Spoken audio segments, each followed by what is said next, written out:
عايز اقول لك النهارده على حاجه جميله قوي.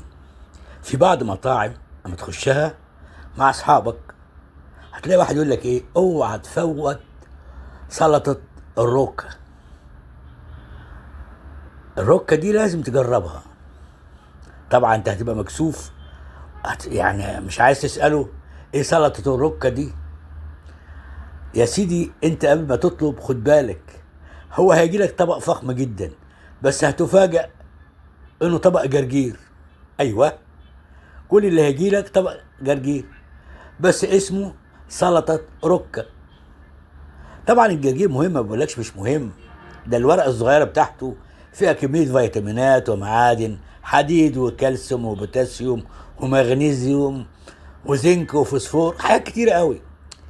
وطبعا مليان مضادات أكسدة وكل حاجة حلوة، وبتحارب الجذور الحرة اللي بتهاجم الخلايا.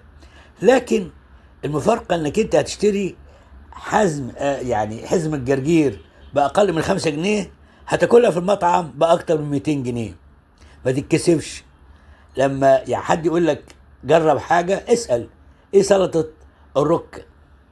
عايز اقول لك بس ان الركة دلوقتي اصبحت موضة، انواع كتيرة جدا في المطاعم، زي الركة الكلاسيكية اللي هو الجرجير مع حبات رمان بسيطة وبصل وجبنة بيضة وزيت زيتون وليمون.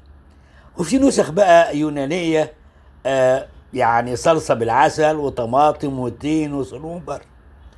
وفي ركة بالافوكاتو وركة مع الشمندر، حاجات كتيرة جدا. يعني عايز اقول لك المطاعم دلوقتي غيرت الاسماء للاكلات الشعبية الى اسماء اجنبية.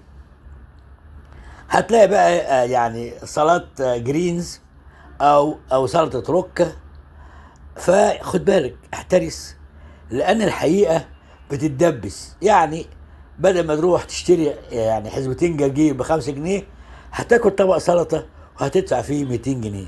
حبيت اقول لك على بعض المطاعم بتقدم اكلات شعبيه باسماء اجنبيه، وانت طبعا في وسط اصدقائك او مع الاهل والاحباب بتتكسف او بتحاول يعني تظهر قدامهم ان انت عارف السلطه دي نوعها ايه.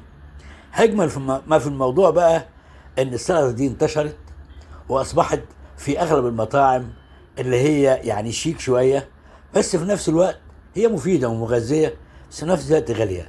بس كنت تقدر تدفع فوق 200 جنيه في حزمه جرجير باقل من 5 جنيه، يبقى بالهنا والشفا